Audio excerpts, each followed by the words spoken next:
Welcome back to another video about handstands.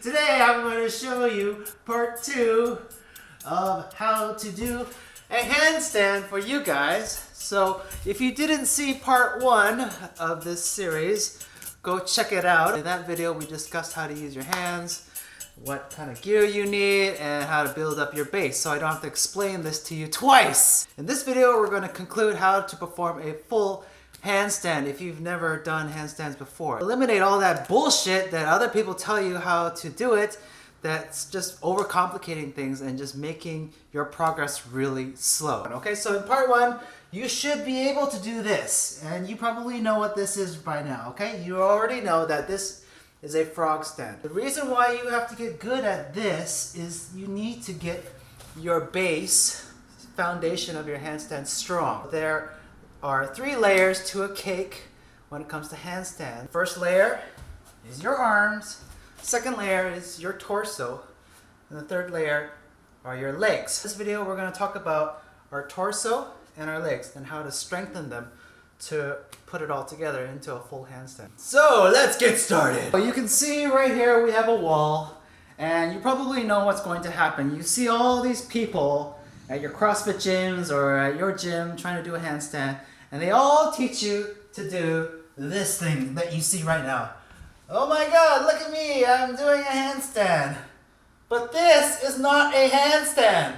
This is basically you being a good wall handstander. This gets you nowhere when it comes to being good at doing handstands all on your own. All you're doing when you're doing these wall handstands like this is just depending on the wall to support you. Yes, it helps with the posture, but in my mind, this doesn't really do anything to activate the muscles that are needed in this area, your torso, to help maintain a proper handstand all on your own. Instead, you should be doing these poses. Okay, so look at what I'm doing right now.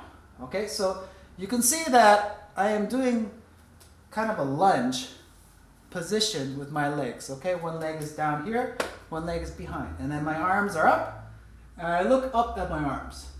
Okay, so first of all, decide on which leg you want to be in front and which leg you want to be behind you. Second thing is just hold this position.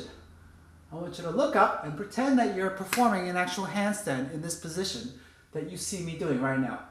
Okay, I'm looking up towards my eyebrows, and I'm maintaining this position right now. The reason why we do these handstands, these positions here, is because when we get up into a handstand, we can control the forwards and back motions with our legs, okay? Because one leg is forward and one leg is behind, so we can control the teeter-totter effect with our legs. At the same time, we can control it with our hands, with the fingers and the base of our palms at the same time. This is the first handstand move that we all learn. Later on, we can do other moves like the straddle, straight, or the tucked handstand, okay? Those are advanced. Start with the basics, start with this position right here that you see, okay? And then we apply this move to the wall. We want to be about this much distance from the wall. This much distance will allow the foot that's behind us to tap lightly onto this wall.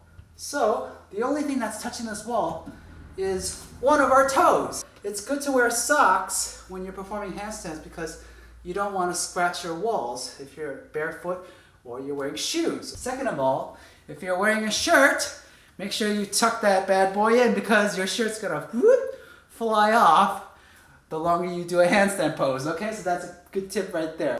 It's gonna be like this, hands down and legs back. All right?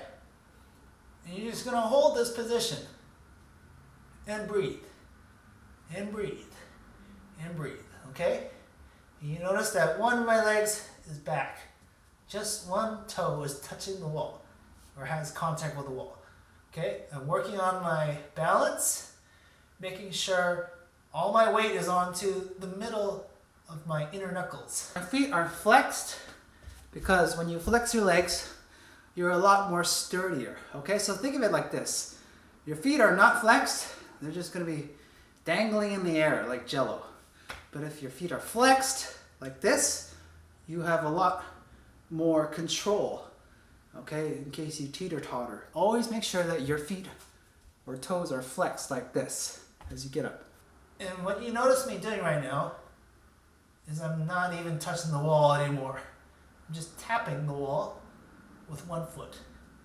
And that's what you want to be doing, tapping the wall. You want to get rid of your dependence on any wall. Lightly tap the wall. Try to do it consistently, like 5 taps. 1, 2, 3, 4, 5, and then switch to the other leg. 1, 2, 3, 4, 5. You can switch to the other leg now. 1, 2, 3, 4, 5. Switch. 1, 2, 3, 4, 5. Switch. 1, 2, 3, 4, 5. So you notice that when I was tapping in the beginning, it was 1, 2, 3, 4, 5. But later on, you want to extend the delay between taps. So to do that, you need more control. So it's 1, 2, 3, 4, 5. All right, do you see that? It's a lot more control required in order to slow it down the tapping. Then eventually, you want to get to the point where you're not even tapping at all. You're not even touching the wall. You're just using the wall for insurance. And you're floating. You're doing a handstand all on your own. Right? Breathe, breathe, breathe, breathe, breathe. Concentrate, concentrate, concentrate. Success! Let's take it even further. So we're now at the part of our journey where we are ready to perform a full handstand without the use of a wall. First of all, we need to practice safety. Now, I know a lot of people, they recommend that you do like a front barrel roll or any of this weird stuff, but I've never done that in my entire life when I do handstands, okay? And you shouldn't be either. If you mess up with a handstand, the best way to get out of that situation is to practice cartwheels. So what do I mean by cartwheels? So you've all seen gymnastics or gymnasts perform cartwheels, right? They do go like this, they go boom, boom, boom, boom, boom, boom, boom, boom, boom, right? This way or this way, boom, boom, boom, boom, boom, boom, boom, boom. Practice doing cartwheels first, all right? And see which side is more comfortable for you, going this way or going the other way. And usually, it's the last hand that lands on the ground is the more dominant or hand that you trust more.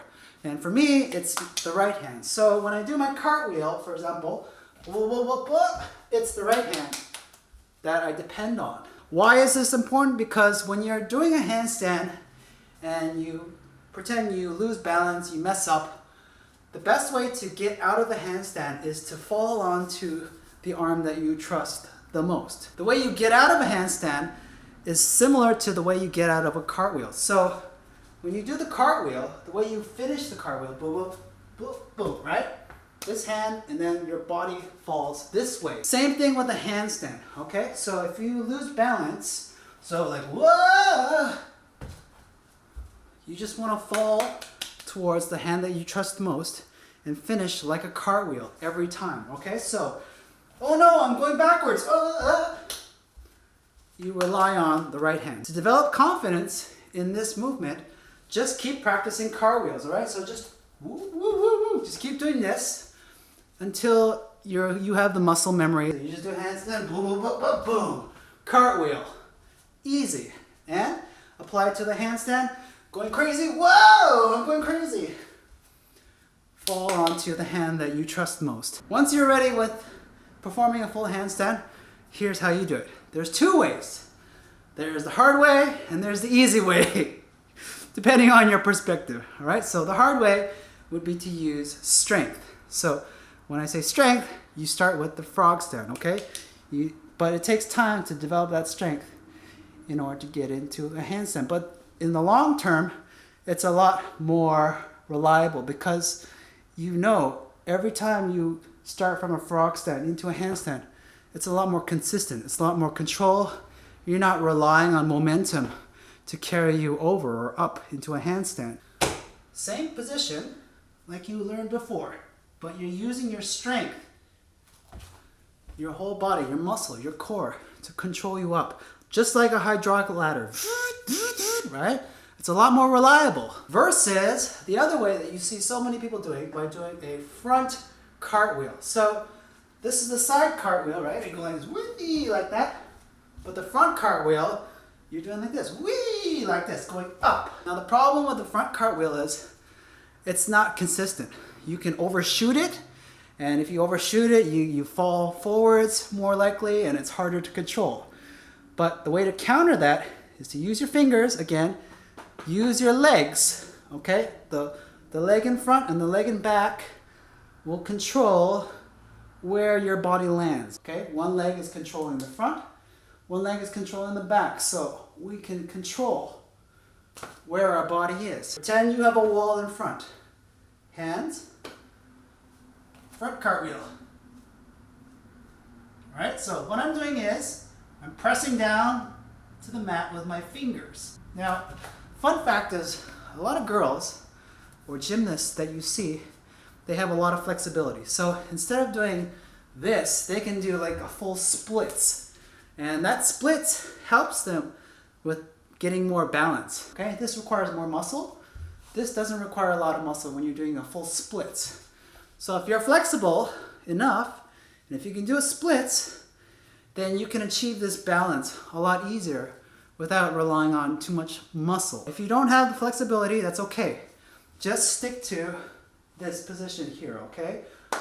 Both legs are bent, flex, toes pointed, and looking up. No one's ever static, okay? Whenever someone's in the handstand, they're never just like this. No, it's always teeter-tottering, okay? You may not see it, but if you could see really up close at our hands and our legs, we're constantly adjusting the back and forth motion because it's always a battle. Handstands are really great for people who have a hard time concentrating or meditating, because once you're in handstand mode, those few seconds that you're in it, you're totally like 100% focused on doing the handstand. That's all you think about, focusing on everything, every muscle in your body, your breathing, and all that blood rushing up to your head. And by the way, that blood is good because it stimulates hair growth, okay? So if you really want to grow your hair out, do handstands, okay? It stimulates the blood flow to the head. So there's all these factors that you gotta take into consideration when you're doing the actual handstand, okay? So it's totally worth it if you can learn this move. And you have enough tools right now to get you started. So start practicing, and I wanna thank you for watching. Subscribe to this YouTube channel, like this video, and I'll see you in the next video. Bye-bye!